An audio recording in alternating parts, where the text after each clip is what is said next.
Hello everyone, welcome to my channel Learn with Ritesh. So yesterday we did some theoretical concepts about ratio and proportion.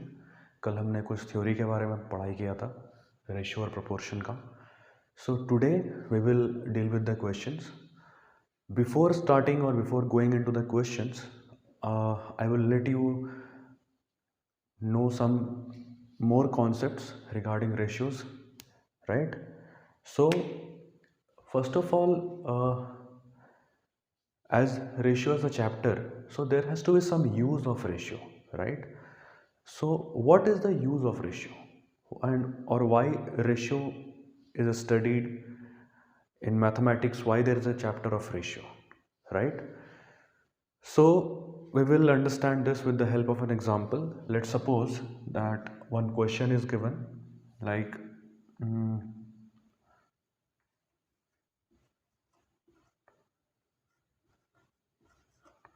the ratio of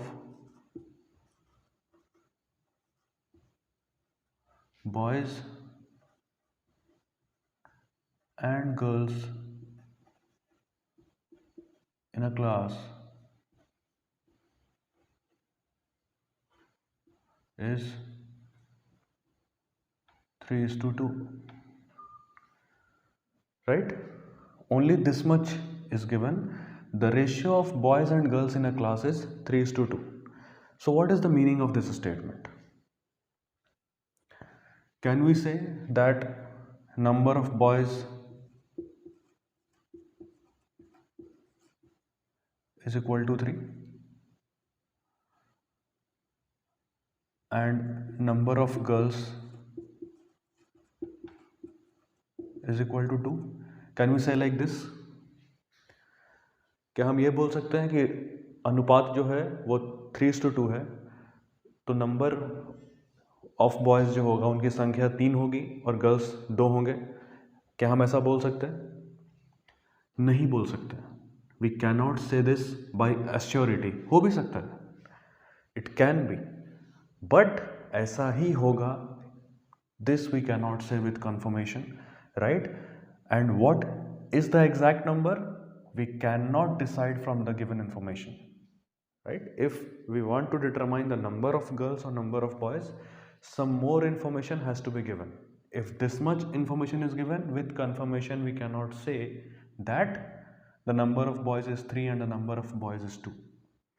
So what is the use of ratio, right?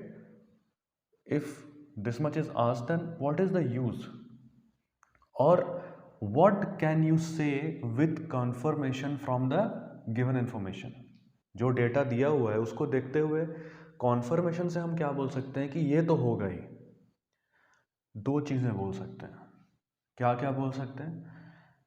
Number of boys चाहे कुछ भी हो, 3 का multiple ही होने वाला है. That is Y 3 into X is equal to 3x. Similarly number of girls कुछ भी हो, 2 का मल्टीपल ही होने वाला है. Means 2 into x 2x. ये हम कॉन्फर्मेशन से बोल सकते हैं कि नंबर ऑफ गर्ल्स और नंबर ऑफ बॉयज कुछ भी हो, 3x और 2x के फॉर्म में ही होगा, right? This is the first thing which we can say with confirmation. Second thing is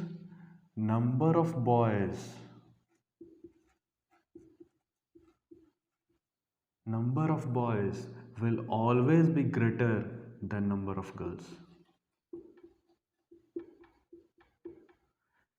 These two things we can say with confirmation from the given data. अगर केवल यही इंफॉर्मेशन दिया जाए तो हम ये दोनों चीज़ें विथ कन्फर्मेशन बोल सकते हैं. क्यों नंबर ऑफ बॉयज ज़्यादा है? क्योंकि 3 इज ग्रेटर देन 2, इसीलिए number of boys will always be greater than number of girls, right? So यहाँ से हमें रेशियो का यूज समझ में आता है. रेशियो एग्जैक्ट वैल्यू नहीं देता है, एक कॉम्पेरेटिव वैल्यू देता है, रिलेटिव वैल्यू देता है, right? So the use of ratio is for comparison. हम ये आराम से बोल सकते हैं कि number of boys is greater than number of girls. Why? Because the ratio is 3:2. 3 is greater than 2, right? So this is the use of ratio. Yes, so we'll solve the first question of the day. The question is A is to B 1 is to 2, B is to C is 3 is to 4, C is to D is 6 is to 9, D is to E is 12 is to 16. So we have to find the ratio of A is to B is to C is to D is to E. ठीक है, तो ये काफ़ी common question है ratio का. बहुत सारे ratio दिए जाएंगे और एक कॉमन रेशियो पूछा जाएगा, राइट. तो इसमें कुछ नहीं करना है. ऐसे क्वेश्चन को करने के लिए हमें क्या करना पड़ता है, A is to B और B is to C में B is common, right? So write B is to C like this. A is to B ऐसे लिखते हैं, B is to C ऐसे लिखते हैं. जो कॉमन नंबर रहता है वो एक के नीचे आता है. Similarly C is to D, C is common, D is to E, D is common, right? So this is in letters. Numbers में भी सेम इसी फॉर्मेट में लिखेंगे. सो 1 is to 2, 3 is to 4, 6 is to 9. अच्छा, 6 is to 9 इसको हम simplify कर सकते हैं, right. So 6 is to 9, 6 is to 9, this can be written as 3 is to 2, sorry, 2 is to 3. If you cancel by 3, it is 2 is to 3. Similarly 12 and 16 can be simplified. क्या लिख सकते हैं इसको, 4 से कैंसिल करेंगे, so it is 3 is to 4. ठीक है. इस फॉर्मेट में लिखने के बाद जो भी कॉमन, जैसे B is common, C is common, D is common, इनको सेम करना पड़ता है. लेटर में तो सेम दिख रहे हैं बट नंबर में they are not same, right. 2 and 3, 2 is a different number, 3 is a different number, तो इनको सेम करना पड़ेगा. सेम कैसे कर सकते हैं,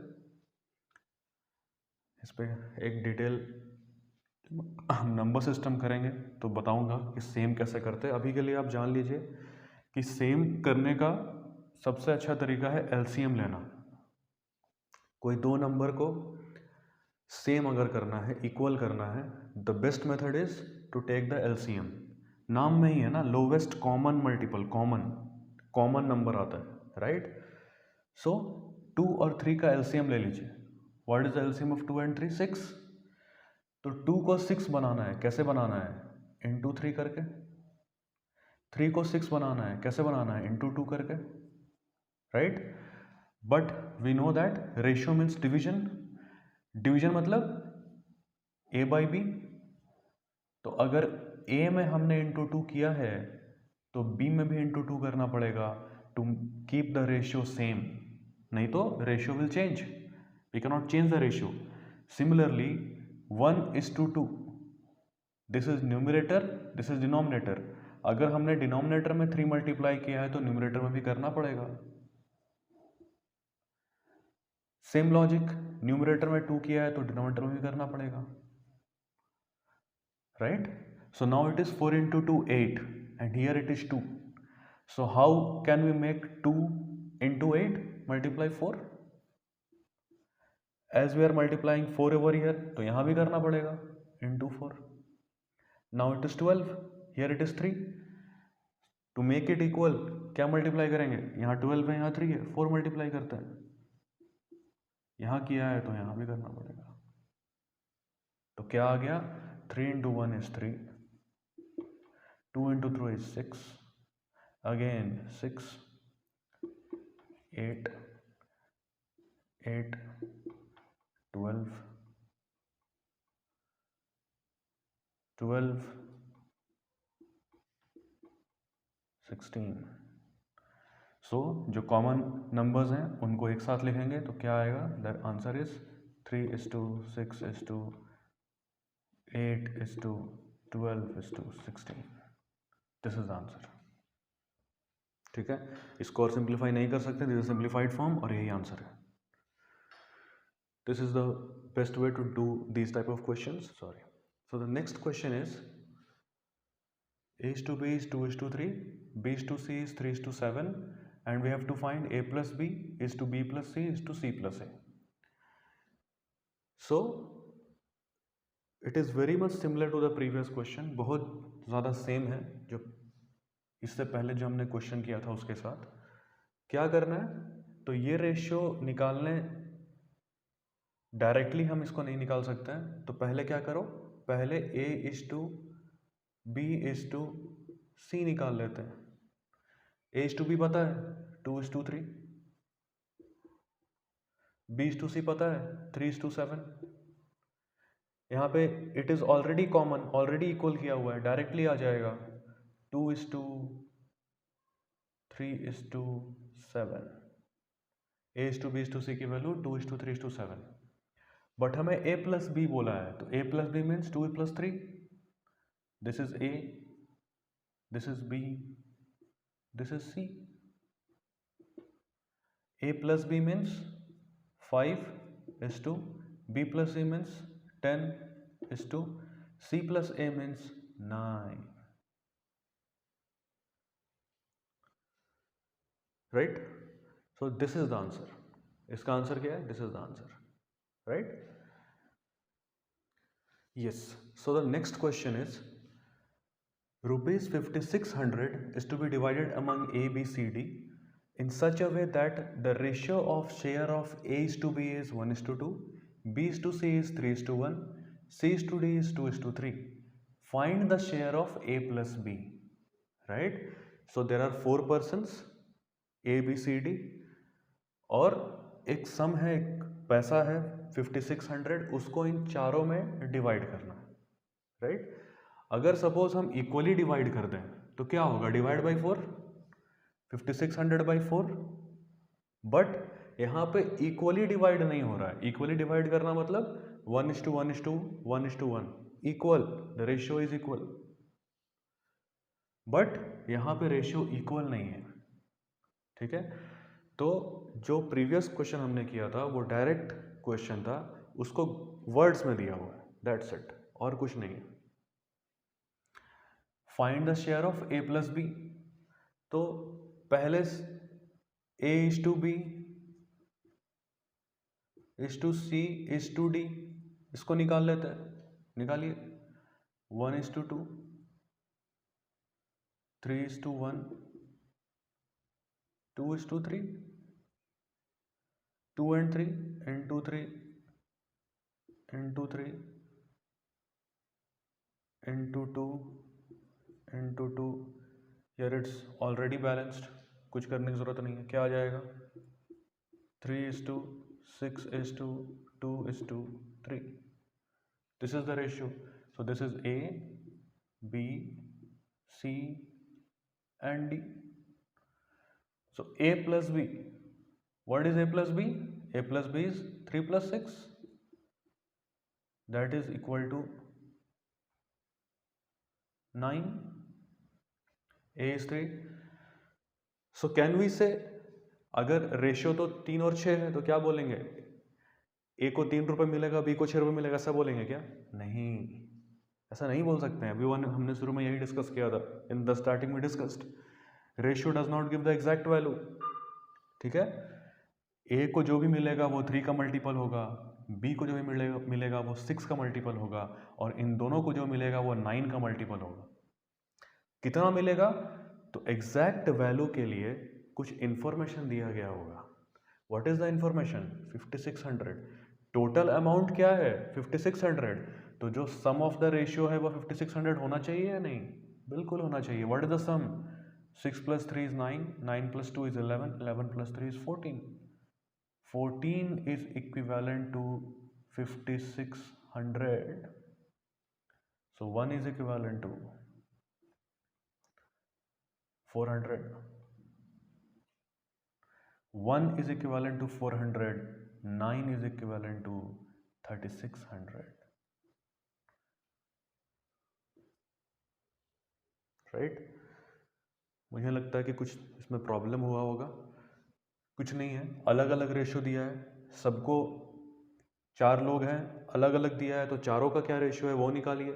जो रेशियो है इसी रेशियो में डिवाइड हो रहा है, मतलब जो सम ऑफ द रेशियो है वो टोटल अमाउंट के बराबर आना चाहिए। तो what is the sum? 14 is again 14 is, we can not write like this 14 is equal to 5600, नहीं ऐसा नहीं लिख सकते हैं। 14 एक अलग नंबर है, ये इक्वल कैसे हो सकता है, राइट? 14 बहुत छोटा है इससे, इसीलिए इक्विवेलेंट। अदरवाइज अगर इक्वल टू लिखना है तो 14x लिख सकते हो। 14x is equal to 5600, yes this is right, but 14 ऐसा अगर लिखते हैं it is not correct, wrong है, इक्विवेलेंट लिखना पड़ेगा। इक्वल मतलब दिस सिंबल, इसका मतलब होता है इक्वल टू, इसका मतलब होता है इक्विवेलेंट टू। इक्वल टू मतलब बराबर है, समान है, इक्विवेलेंट टू मतलब समतुल्य है, राइट? सो रेशियो स्केल में, रेशियो में बात करेंगे तो सम इज 14, रुपए में बात करेंगे तो सम इज 5600, राइट? पैसे में बात करेंगे तो 5600 है, रेशियो में अनुपात में बात करेंगे तो 14 है, दोनों बराबर है। Scale is different, right? Meaning is same. एक रेशियो का स्केल है और एक रुपीस का स्केल है। This is ratio, this is rupees. तो रेशियो में जो है रुपी में वही है, 14 इज इक्विवेलेंट टू 5600। अगर यहां से यहां तक का लेंथ हम 14 मान लें तो this length is 5600, that's it. Both are not equal, equivalent. Yes, the next question is a mixture contains milk and water in the ratio 8:3. On adding 3 liters of water, the ratio becomes 2:1. Find the quantity of milk and water in the mixture. In the mixture मतलब दो mixture है, एक पहले और एक बाद का, original mixture. ये आपको समझना पड़ेगा क्वेश्चन से कि ओरिजिनल मिक्सचर में कितना वाटर और मिल्क है, ये पूछा गया है, ठीक है? कुछ नहीं है, एक मिक्सचर है, ठीक है, इसमें मिल्क और वाटर दोनों है। कितना रेशियो है? 8:3। इसमें 3 लीटर ऑफ वाटर ऐड किया गया, तो रेशियो क्या हो गया? The new ratio of milk and water becomes 2:1। तो पूछ रहा है अगर पहले 8:3 था, अभी 2:1 है, रेशियो अगर ऐसा है तो क्वांटिटी कितना होगा, ये पूछ रहा है। रेशियो दिया है, क्वांटिटी निकालने बोल रहा है। क्या हम ये बोल सकते हैं 8 लीटर 3 लीटर होगा? नहीं बोल सकते, राइट? रेशियो एग्जैक्ट वैल्यू नहीं बताता है। इसको हम दो मेथड से बना सकते हैं। पहले मेथड 1 से बनाता हूं, दिस इज मेथड 1, ठीक है?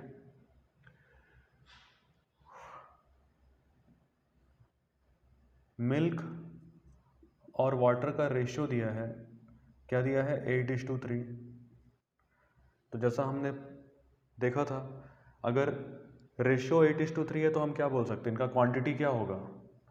What will be the quantity? 8x और 3x होगा, बस 3 लीटर वाटर ऐड किया गया तो रेशियो क्या हो गया मिल्क और वाटर का?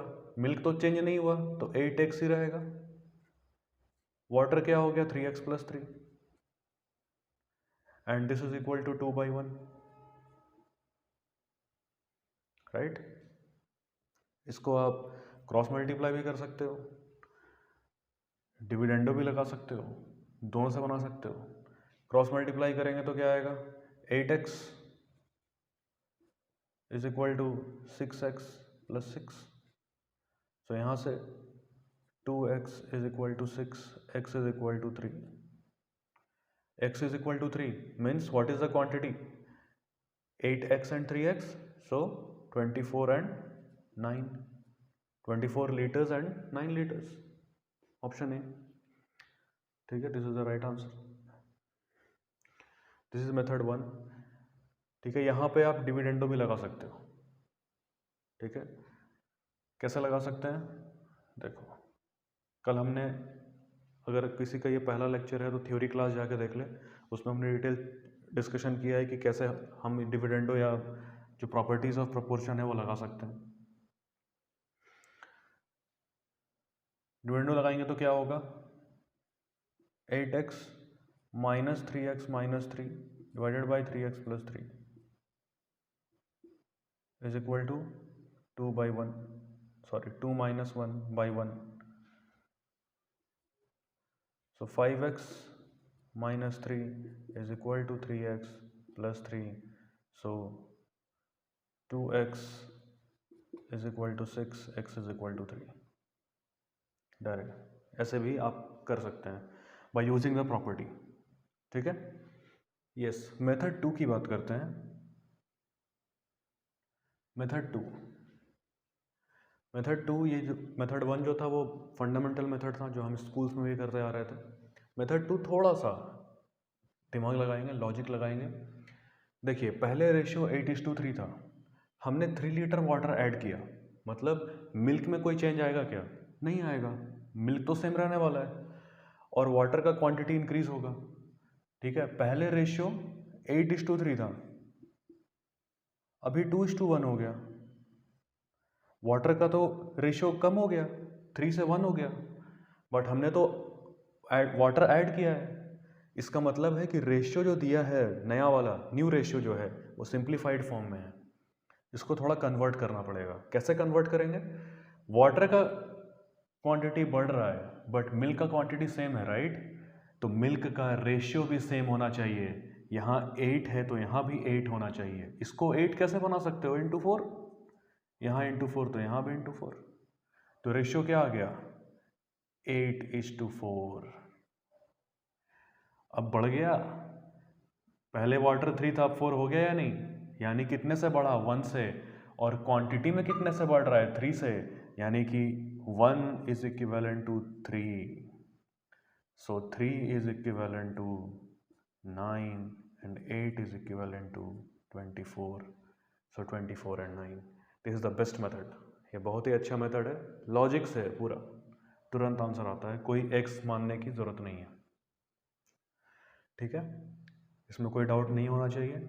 सिंपल लॉजिक हमने लगाया कि 3 लीटर वाटर ऐड करने के बाद रेशियो 2:1 हो रहा है, मिल्क का क्वांटिटी सेम होना चाहिए. तो अगर यहाँ 8 है तो यहाँ भी 8 होना चाहिए, बट यहाँ 2 है तो 2 को 8 बनाना पड़ेगा. 8 बनाने के लिए इंटू 4 करना पड़ेगा. रेशियो में यहाँ इंटू किया है तो यहाँ भी करना पड़ेगा. उसके बाद ये 4 हो जाएगा. पहले 8:3 था, अभी 8:4 है. This is milk is to water. पहले वाटर 3 था, रेशियो में बात कर रहा हूँ, नॉट लीटर्स, नॉट क्वांटिटी. पहले वाटर का रेशियो 3 था, अभी 4 हो गया, तो रेशियो में इंक्रीज कितना हुआ? 1. बट हमें पता है कि क्वांटिटी में इंक्रीज 3 लीटर होता है, यानी कि 1 is equivalent to 3 litres. So 3 is equivalent to 9 litres and 8 is equivalent to 24 litres. Answer 24 and 9. Yes, the next question is, the incomes of Ram and Shyam are in the ratio 8:11 and their expenditures are in the ratio 7:10. If each of them saves rupees 500, what are their incomes? ठीक है, तो कोई दो लोग हैं, एक राम है और एक श्याम है. इनका इनकम का रेशियो क्या है? 8:11. और इनका एक्सपेंडिचर का रेशियो क्या है? 7:10. ठीक है, each of them saves rupees 500. बाकी इनकम और एक्सपेंडिचर का तो रेशियो में बात किया गया है, सेविंग को पैसे में बोला जा रहा है. Saving is 500. तो पहले ये हमें सबको पता है कि इनकम जो होता है वो एक्सपेंडिचर प्लस सेविंग होता है, राइट? तो यहाँ से क्योंकि सेविंग का वैल्यू दिया है तो सेविंग को हम निकाल लेते हैं. Saving is income minus expenditure, right? बात बोल रहा है कि दोनों का सेविंग सेम है, तो अगर सेविंग पैसे में सेम है तो रेशियो में भी सेम होना चाहिए. चेक कर लेते हैं, सेविंग का रेशियो निकालते हैं. 8 - 7 1:1. Yes, it is same. Ratio में भी सेम है दोनों का सेविंग, 1 और 1, यानी कि 1 is equivalent to 500. This is rupees. 1 is equivalent to 500. Income पूछा है, income 8:11. 8 is equivalent to 4,000 rupees and 11 is equivalent to 5,500 rupees. Answer right. कोई कन्फ्यूजन नहीं होना चाहिए, सिंपल सा लॉजिक है. सेविंग का अमाउंट दिया हुआ है, इनकम और एक्सपेंडिचर का रेशियो दिया हुआ है, तो सेविंग का रेशियो निकाल लीजिए. बोल रहा है कि सेविंग सेम है. सेविंग कोई भी चीज़ अगर इक्वल होती है तो रेशियो क्या होता है? 1:1. ठीक है. सपोज कीजिए कि आपके पास 10 रुपीज़ है, आपके दोस्त के पास भी 10 रुपीज़ है, तो रेशियो क्या होगा? 1:1. कोई भी दो क्वांटिटी अगर इक्वल है तो रेशियो 1:1 आएगा. सेविंग अगर इक्वल है, दोनों का सेविंग 500 है, तो रेशियो 1:1 आना चाहिए. चेक कर लेंगे. यस, आ रहा है 1:1, यानी 1 इज इक्वल टू 500. 8 कितना होगा? 11 कितना होगा? Answer. So students, we will end today's session over here. ठीक है, आज का सेशन हम यहीं पे ख़त्म करते हैं. आगे और भी क्वेश्चंस हम करेंगे, और भी आपके डाउट्स जो हैं वो क्लियर होंगे, और कॉन्सेप्ट्स क्लियर होंगे रेशियो के. ठीक है. So thank you very much for your time and patience. Have a good day.